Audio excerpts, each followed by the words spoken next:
Hi and welcome. This is the final episode of this three-part series looking into how No Longer at Ease and season migration to the north represents identity. In previous episodes, I have discussed how they introduced this third hybrid identity of the Western educated African and their attempts to reintegrate back into society. I looked into how these protagonists deal with this internal identity crisis, but also how the world reacts to their existence. This episode will explore the outcome and the potential future for this complex identity, looking into the question of whether or not our protagonists were set up to fail, and what is the message from both Achebe and Salih. Do they present a hopeful future for their Africa or even for these types of identities? Achebe first published No Longer at Ease in 1960. Our protagonist, Ubi, is sent abroad on a scholarship to study law with the hopes of returning and providing intellectual and legal support for his village, Umufia. After 4 short years, Ubi returns to Nigeria with an English degree instead. Although disappointed, his community is still proud of him to have someone representing them working in a European position in the capital of Lagos. No Longer at Ease starts with Ubi on trial for accepting a bribe, as part of the initiative to crack down on corruption in the civil service. The novel acts as an exploration of understanding to what led him down this path. We follow Obi as he tries to navigate the confusing, complex world of reintegrating into his Nigerian society. He is a fish out of water as he's confronted with a very different Nigeria from what he knew before studying abroad. To Obi, it appears that almost everything is questionable, from traditions, social etiquettes, to seemingly rampant corruption. Trying to live an honest life proves difficult for him, as he soon finds himself financially strapped for cash. Obi is forced to comply with the rules of this new society by accepting bribes just to survive. Unfortunately, one day this sets him up to accept a bribe from the wrong person, leaving him to stand on trial for corruption. Exploring similar themes is Tayeb Salih's Seasoned Migration to the North, published in 1966. The novel follows an unnamed narrator who returns to a small village in North Sudan after obtaining a PhD in England. Eager to help contribute to his country, our protagonist wastes no time settling back into his village, until he encounters Mustafa Sa'eed, a new face in his village, who, just like our narrator, spent time in England studying. Despite both studying in England, the narrator and Mustafa have very opposing experiences, with Mustafa spending time in jail after being connected to 3 suicides and murdering his first wife. Over time, these two develop a friendship, until one day Mustafa disappears, presumed drowned in a flood. However, our narrator suspects suicide. Even 2 years after his disappearance, the narrator is still haunted by Mustafa, as traces of him seems to linger and follow him everywhere. This is even more so since Mustafa had entrusted to our narrator guardianship of his wife, sons, and the key to a room that is vital to understanding Mustafa's true identity. As the novel progresses, our narrator seems to lose confidence in his identity. He becomes paralyzed by fear and uncertainty, unable to make critical decisions whilst becoming ever so resentful of his community. Driven to the edge of sanity, our narrator walks into the Nile with the intention of following in Mustafa's footsteps.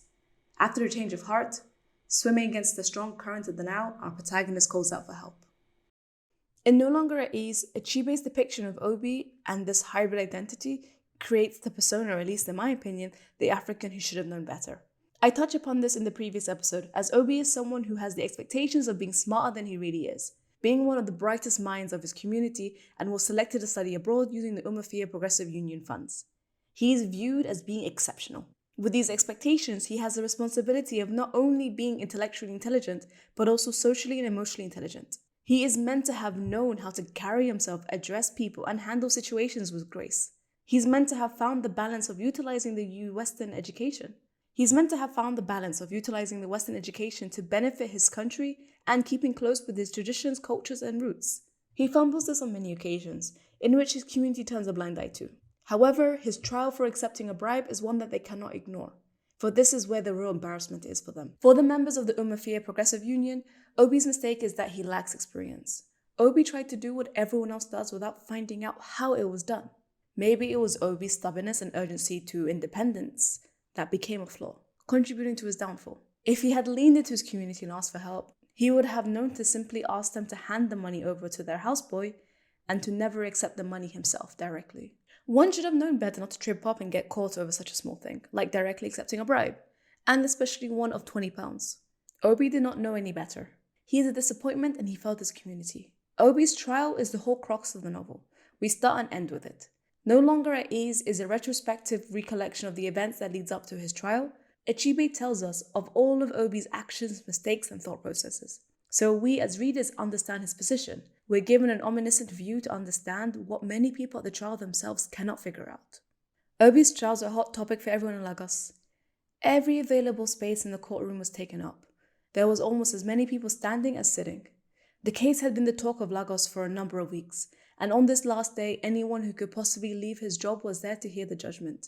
Some civil servants paid as much as 10 shillings and 6 pence to obtain a doctor's certificate of illness for the day. Everyone wondered why. The learned judge, as we have seen, could not comprehend how an educated young man and so on and so forth.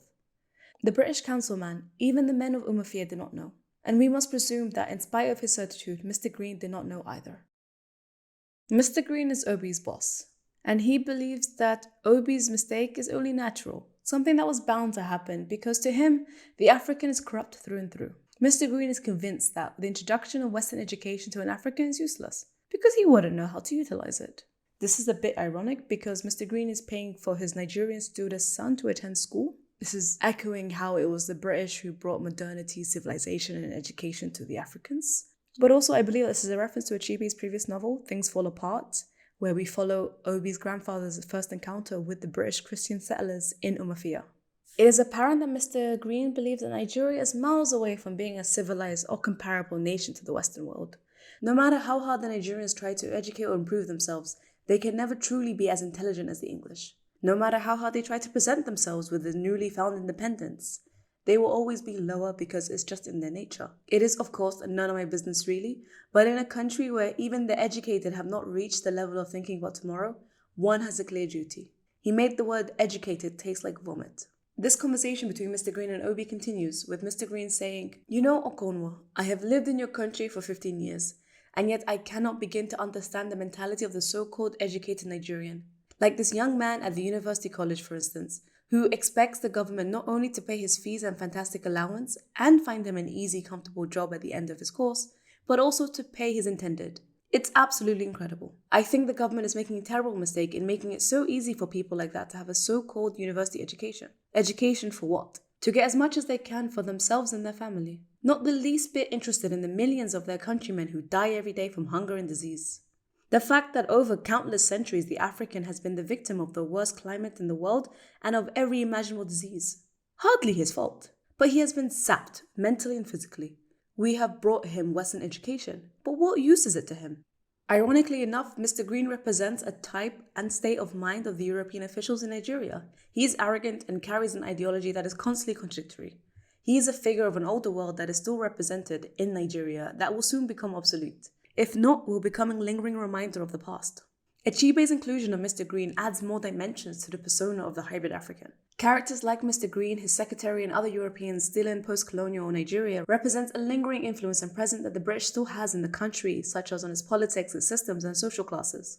Just for example, how they have different cafes and restaurants originally open to the colonizers, but now still many Nigerians don't venture into them. Contrastingly, Salih depicts Mustafa Sa'eed and the narrator as this hybrid persona, the doomed African who didn't know any better. They were the unfortunate generation of Africans who had the hopes of an influential and impactful future during colonialism, but they didn't know how to process all of these new changes that came with it. How they would change, how their perspective changed, but also how their worlds changed reintegrating back into society. After being exposed to all of these alternatives, a sense of hopelessness was established, leaving them trapped between what was, what is, and what will be.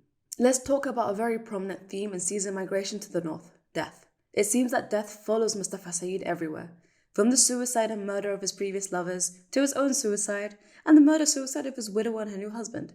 Mustafa Sa'eed is not just a cautionary tale for the narrator, but also for us. It seems like he is someone who leaves a trail of destruction, whether it's on purpose or not. In the previous episode, we spoke about Mustafa's multiple female conquests during his time in Britain. 4 of his lovers commit suicide after their affair. In his trial, Mustafa admits that he had dated them simultaneously, comparing his bedroom to a spring well of sorrow, the germ of a fatal disease. The infection had stricken these women 1,000 years ago, but I had stirred up the latent depths of the disease until it had gone out of control and had killed. Perhaps the women that Mustafa was able to prey upon were vulnerable to a fault. He was able to infiltrate and conquer their hearts and mind, confusing them and manipulating them to suicide. Mustafa's first wife, Jane Morris, encourages her death and provokes him to kill her. She taunts him by questioning his manliness, as he does not possess the courage to kill her, until one night of passion, Mustafa finally stabs a dagger into her chest, which she welcomes. She says, "I shall hate you until death." It's only when, once she's stabbed, Jean has a change of heart and professes her love for Mustafa, claiming that she thought he would never do this, almost giving up hope on him. Ironically, Mustafa's second wife, Husna bint Mahmud, experiences a similar death. After the narrator refused to marry Mustafa's widow, she is married to a village elder, Waid Rais, a man in his 70s with grandchildren who have children of their own. They were married for 2 weeks, where Husna did not speak to him, nor allow him to come near her until one day his urges gets the best of him. Husna stabs her husband and then kills herself by plunging the knife into her heart. They are found by the other villagers, naked and covered with blood, with Waid Rais with stab wounds in his stomach, chest, face, and between his thighs. Husna covered with bite marks and scratches. The nipple of one breast had been bitten through and blood poured down from her lower lip.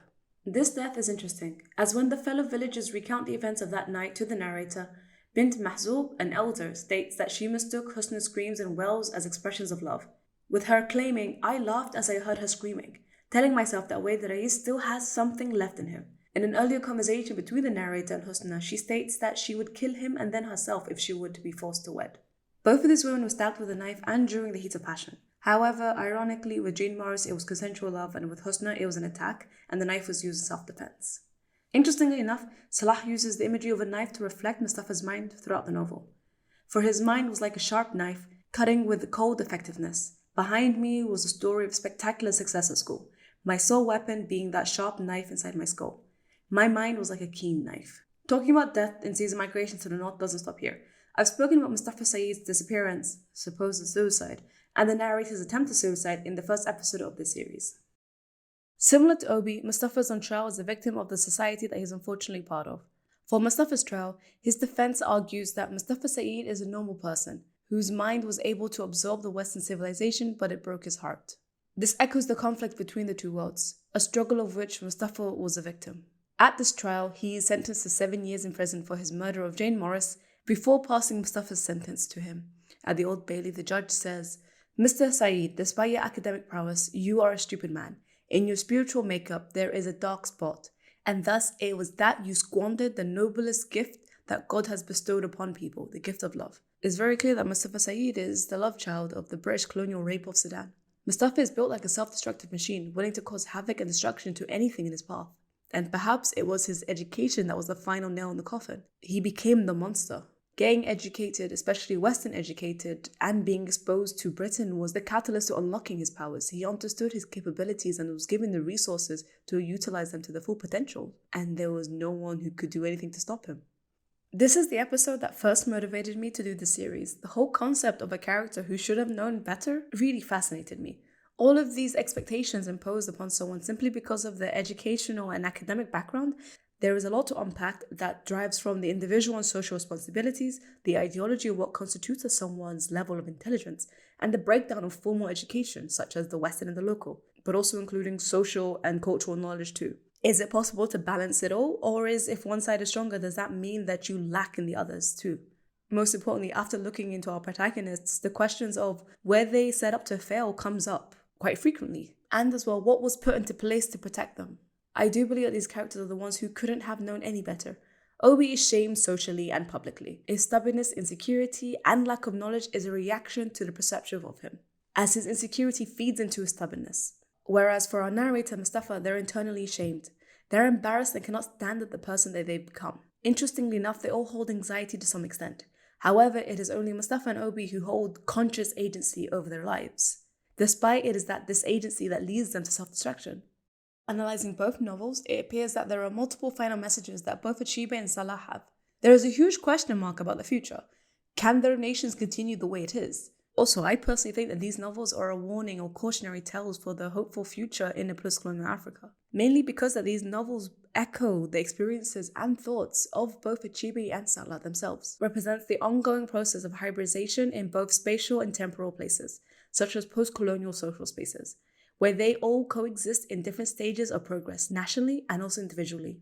Perhaps these two novels echo each other as they address the two sides of colonialism from two generations, kind of a step one after the other. With Salih first, with the African who couldn't have known any better. There was no infrastructures, no resources, not knowing where to go and how to deal with this new wave. They're just the first generation of the unfortunate product of colonialism. And Achebe shortly after, with the African who should have known better. They have resources, there's infrastructure, they have a system in place. They recognize the potential of this education and the importance of this path, but yet can they live up to the expectation? Thank you for joining me on this fascinating journey in exploring this third hybrid identity, the tormented love child of a post-colonial Africa. I hope you join me for future episodes.